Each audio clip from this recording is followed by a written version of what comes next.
നമസ്കാരം. വളരെ വ്യത്യസ്തമായ മറ്റൊരു വിഷയത്തിലേക്ക് ഊഷ്മളമായ സ്വാഗതം. ഞാൻ അശോക് നാരായൺ. നമ്മളിലെ അതീന്ദ്രിയതയെ എങ്ങനെയാണ് വർദ്ധിപ്പിക്കേണ്ടത്? അതില് ഏതെല്ലാം വിധത്തില് മാറ്റങ്ങൾ സംഭവിപ്പിക്കാം, ഏതെല്ലാം വിധത്തില് പരിവർത്തനങ്ങൾ സംഭവിപ്പിക്കാം എന്നുള്ള കാര്യങ്ങളാണ് കഴിഞ്ഞ വീഡിയോകളിലൂടെ മനസ്സിലാക്കി വരുന്നത്. ഒരു വ്യക്തിയുടെ മനസ്സില് പരിവർത്തനങ്ങൾ സംഭവിപ്പിക്കാൻ, അതിലൂടെ അമാനുഷികത, അതീന്ദ്രിയത എല്ലാം വരുത്താൻ, ഈ അമാനുഷികതയും അതീന്ദ്രിയതയും എന്താണെന്ന് മുൻ അധ്യായങ്ങളിൽ വളരെ കൃത്യമായിട്ട് പറഞ്ഞിട്ടുണ്ട്.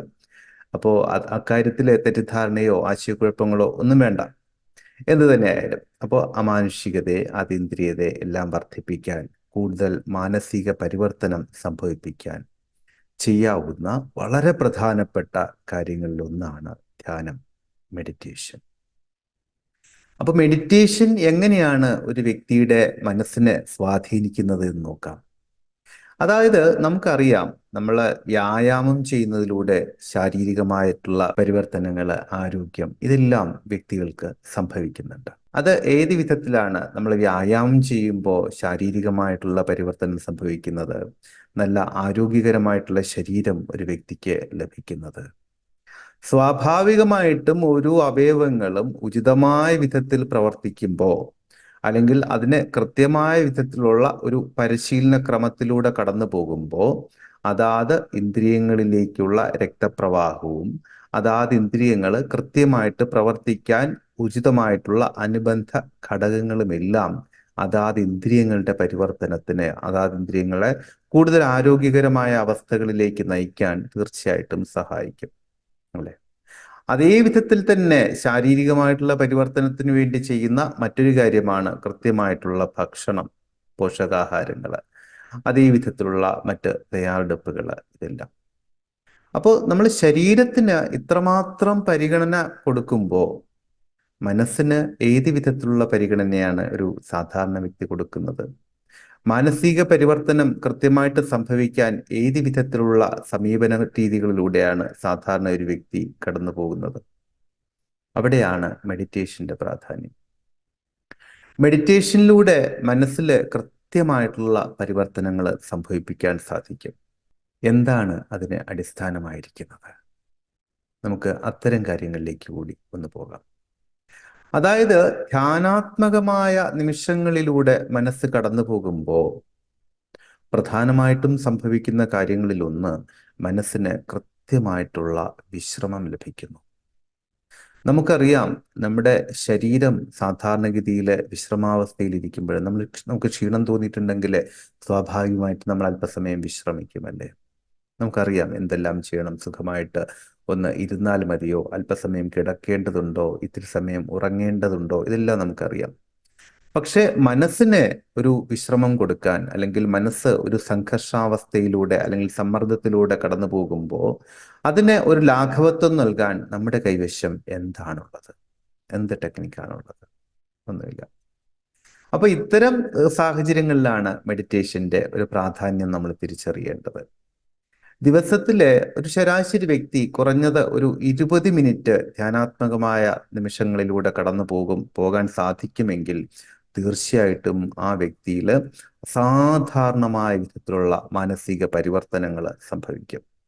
അതിൻ്റെ പ്രധാനപ്പെട്ട കാരണങ്ങളിലൊന്ന്, അല്പസമയമാണെങ്കിൽ പോലും മനസ്സിന് കൃത്യമായ വിശ്രമം ലഭിക്കുന്നതിലൂടെ അതിൻ്റെ പ്രവർത്തനക്ഷമത, എഫിഷ്യൻസി വളരെയധികം വർദ്ധിക്കും.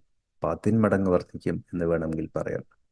സ്വാഭാവികമായിട്ടും മനസ്സിന്റെ പ്രവർത്തനക്ഷമത വർദ്ധിക്കുകയാണെങ്കിൽ, അല്ലെങ്കിൽ വർദ്ധിപ്പിക്കാൻ നമുക്ക് സാധിക്കുകയാണെങ്കിൽ, നമ്മൾ കൈകാര്യം ചെയ്യുന്ന എല്ലാ മേഖലകളിലും, നമ്മൾ ചെയ്യുന്ന എല്ലാ കാര്യങ്ങളും അതിൻ്റെ ഏറ്റവും ഉത്തമമായ വിധത്തിൽ ചെയ്യാൻ, പൂർത്തീകരിക്കാൻ നമുക്ക് സാധിക്കും. അത് വളരെ പ്രധാനപ്പെട്ട ഒരു കാര്യം തന്നെയാണ്.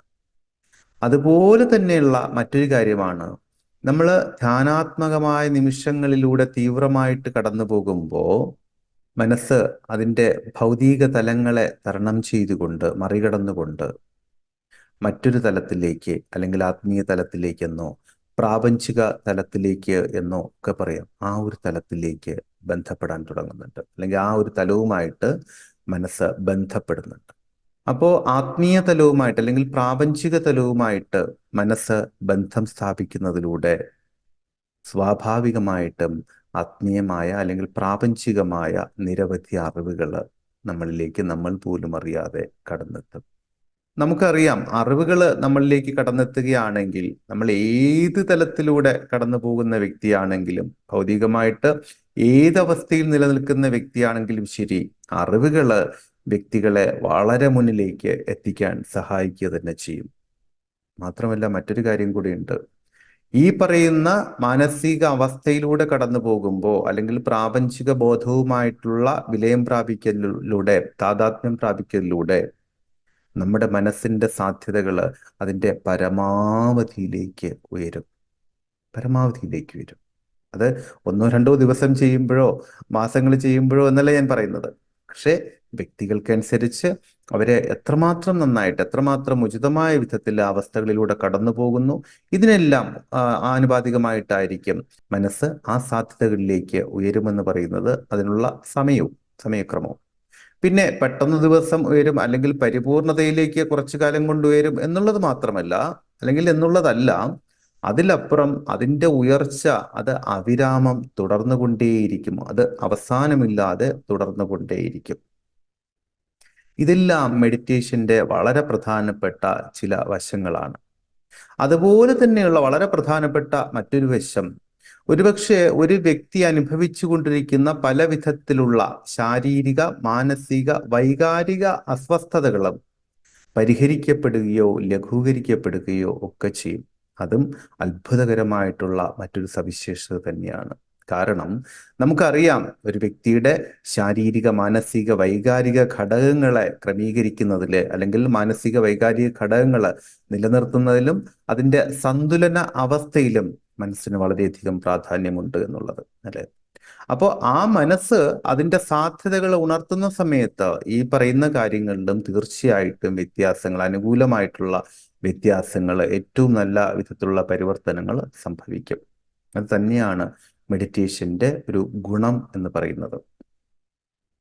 അപ്പോൾ ഇനി നമ്മൾ കടക്കേണ്ടത്, എങ്ങനെയാണ് മെഡിറ്റേഷൻ ചെയ്യേണ്ടത്, അല്ലെങ്കിൽ അവരവർക്ക് ഉചിതമായിട്ടുള്ള മെഡിറ്റേഷൻ എങ്ങനെയാണ് തിരഞ്ഞെടുക്കേണ്ടത് എന്ന്. അത്തരം കാര്യങ്ങളെക്കുറിച്ച് വരുന്ന അധ്യായത്തിൽ വളരെ വിശദമായിട്ട് നമുക്ക് മനസ്സിലാക്കാം. നമുക്ക് ഓരോരുത്തർക്കും ഉചിതമായിട്ടുള്ള ധ്യാന രീതികൾ ഏത് വിധത്തിലാണ് തിരഞ്ഞെടുക്കേണ്ടത്, അവിടെ എന്തെല്ലാം കാര്യങ്ങളാണ് ശ്രദ്ധിക്കേണ്ടത്, എത്ര സമയം അതിനു വേണ്ടി ചിലവഴിക്കണം തുടങ്ങിയ കാര്യങ്ങളെല്ലാം. അപ്പോൾ ഇന്ന് നമ്മൾ മനസ്സിലാക്കിയ കാര്യങ്ങൾ നിങ്ങൾക്ക് ഇഷ്ടമായെങ്കിൽ ഉറപ്പായിട്ടും വീഡിയോ ഒന്ന് ലൈക്ക് ചെയ്തേക്കുക. നിങ്ങളുടെ അഭിപ്രായങ്ങളും നിർദ്ദേശങ്ങളും എല്ലാം കമൻറ്റ് ബോക്സിൽ രേഖപ്പെടുത്താം. അതുപോലെ തന്നെ ഇപ്പോൾ നിങ്ങൾ ഏതെങ്കിലും വിധത്തിലുള്ള ധ്യാന രീതികളിലൂടെ കടന്നു പോകുന്നുണ്ട് എങ്കിൽ അതേക്കുറിച്ചും അതിലൂടെ നിങ്ങൾക്ക് ഉണ്ടായിട്ടുള്ള വ്യത്യാസങ്ങളെക്കുറിച്ചും പരിവർത്തനങ്ങളെക്കുറിച്ചുമെല്ലാം കമൻറ്റ് ചെയ്യാം. ഇതിൻ്റെ തുടർച്ചയായിട്ടുള്ള വീഡിയോകൾ കൃത്യമായിട്ട് കിട്ടാൻ വേണ്ടി ഈ ചാനൽ ഒന്ന് സബ്സ്ക്രൈബ് ചെയ്തേക്കുക.